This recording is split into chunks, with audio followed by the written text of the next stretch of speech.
This talk is called On Safety.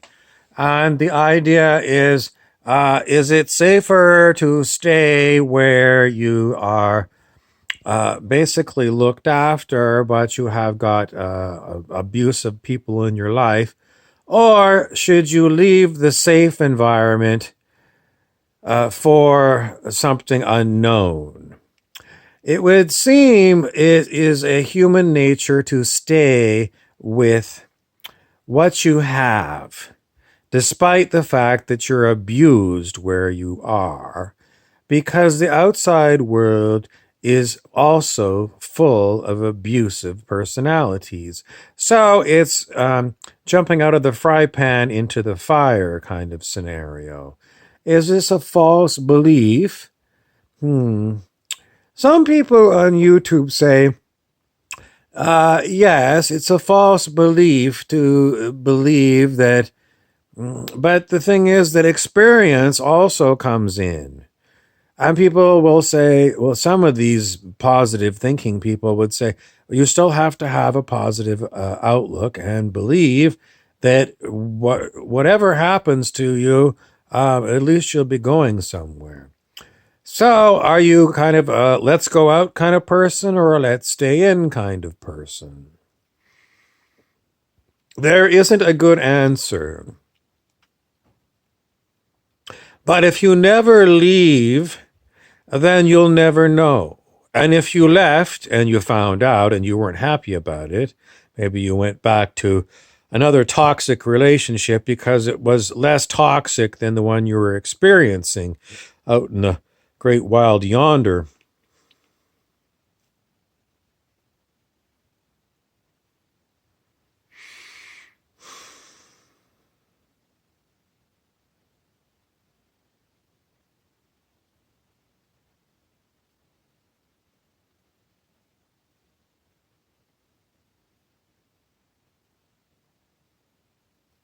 Insufficient data to say stay with the toxic one you know versus the potential of a toxic one you haven't met yet.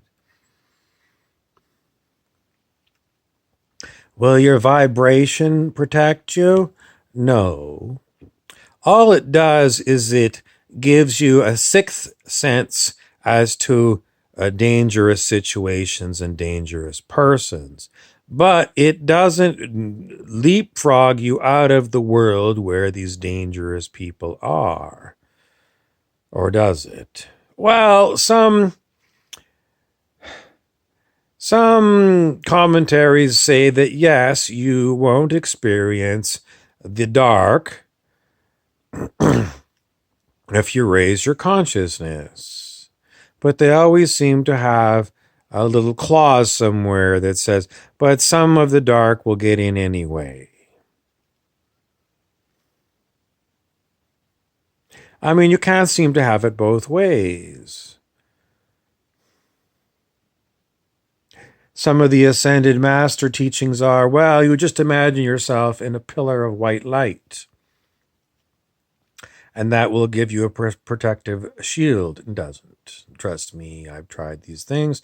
Dr. David R. Hawkins, in one of his lectures, the consciousness teacher, he said he tried some of these protective things as well, and they didn't work for him neither. And then he went and he gave a lecture about the demons coming to seek you. So basically, yeah, as I said a long time ago in a previous lecture, if you are a spiritual student, a serious spiritual student, and you're run in from time to time to demonics, I would take it as a sign that you are progressing on your way to enlightenment. Then the question becomes, what's the point of, having a higher vibration if even with a higher vibration, I can't keep away nastiness? What's the personal benefit to higher states of consciousness if I end up having bad situations?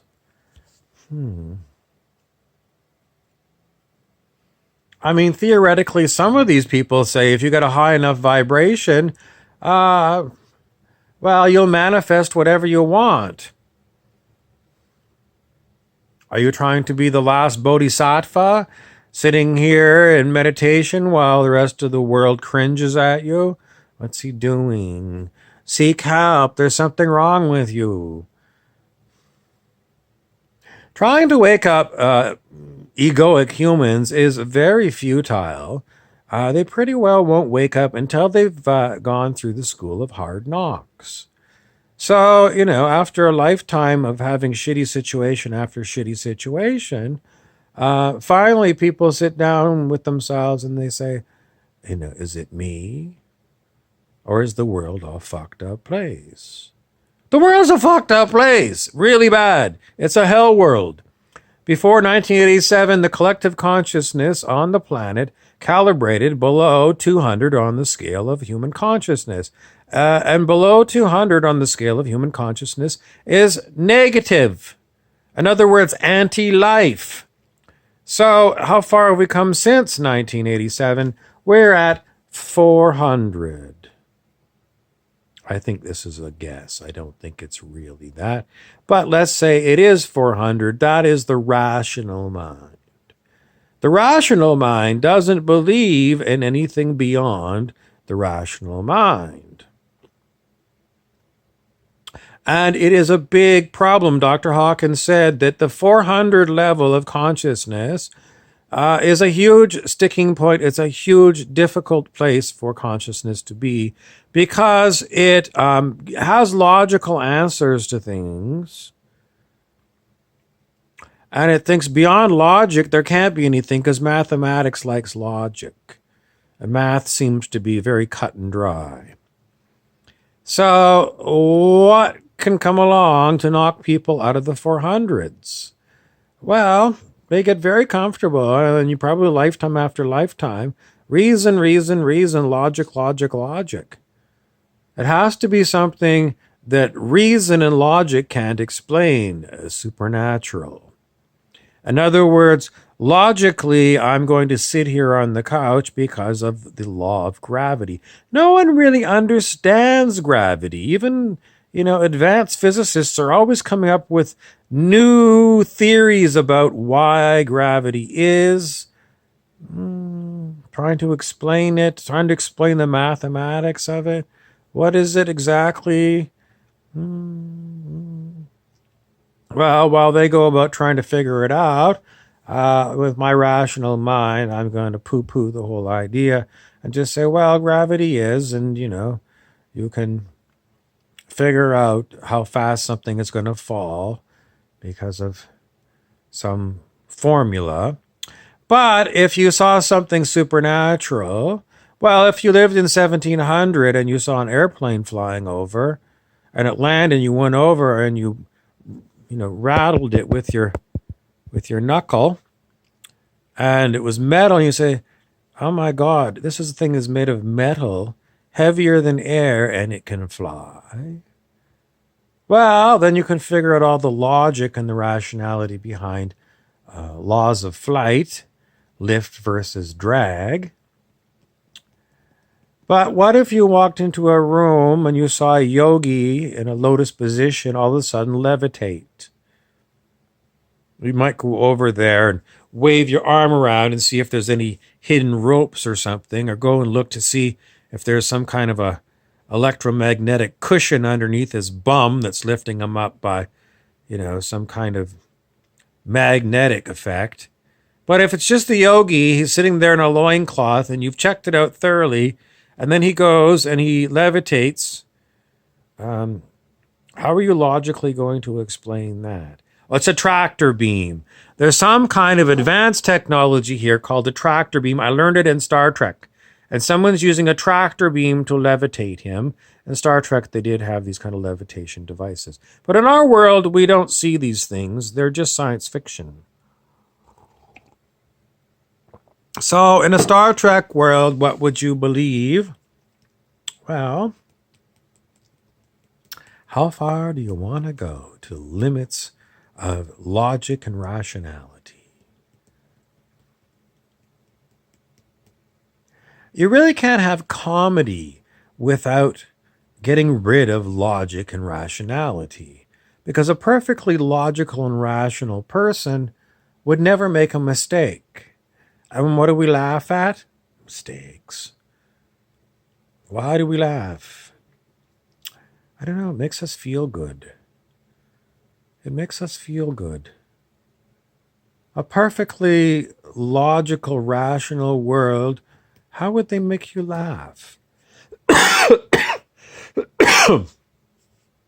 I don't think you could laugh. You have to have something irrational. So, to wind it all up and throw you a fastball, how are you going to get on with your life beyond 400 planet Earth? You're going to have to go. Someone wants you to take magic mushrooms. No, don't take magic mushrooms. Don't take drugs. Don't get into the bottle of booze.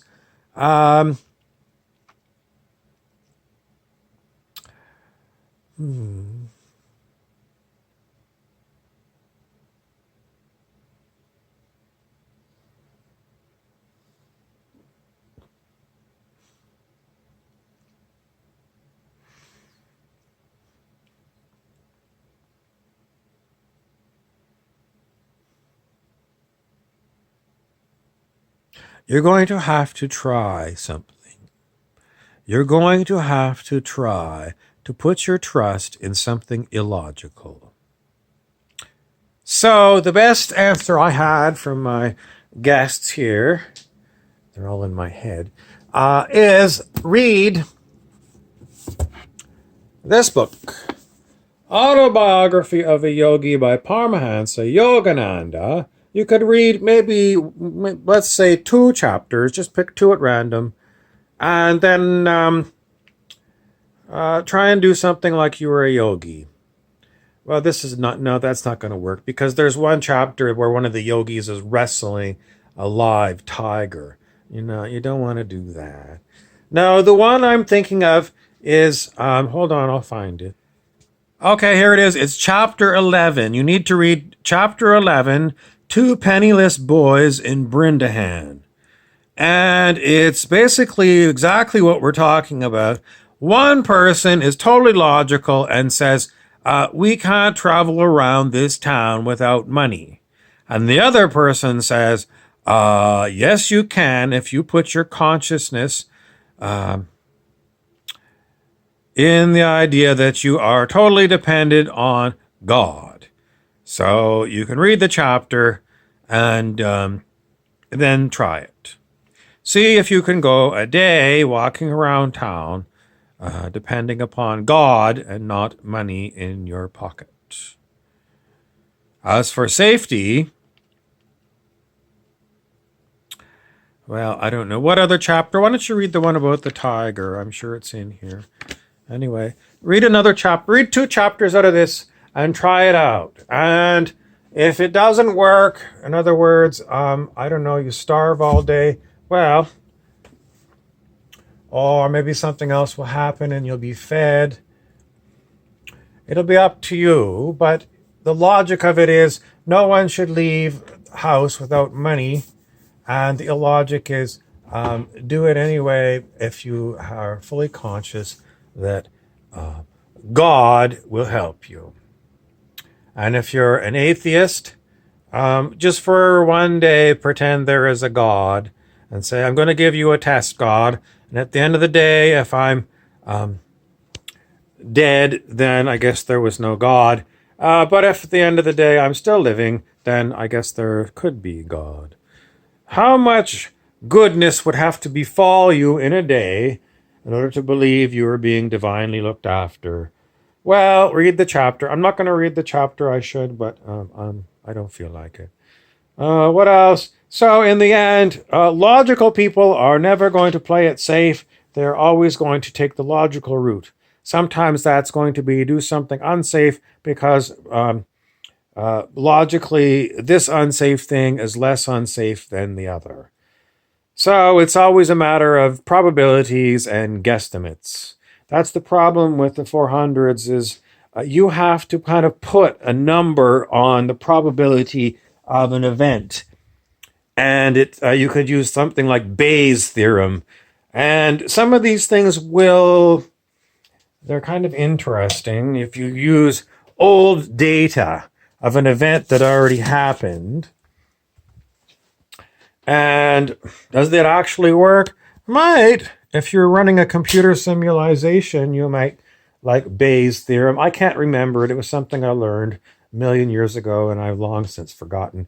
But I do remember that Bayes' theorem uses data to try and predict future events, and how good it is, I don't know. But Bayes, apparently, it was good enough for Bayes to get mentions in certain statistical mathematical textbooks. In the end, is there something higher than the 400 level on the scale of human consciousness? In my experience, yeah. I had to check in because I didn't know what they wanted me to say. What I do is I muscle test to see if I have permission to say something, and then I say it. Just like Dr. Hawkins does. Make sure you go to YouTube, type in Dr. David R. Hawkins, and listen to a few of his videos. See if you like him. If he doesn't resonate with you, then I don't know who you should try. Howard Stern. Eventually, you'll get sick of Howard Stern, and then you'll come back to Dr. Hawkins. I'm Harry Weaver, your commentator.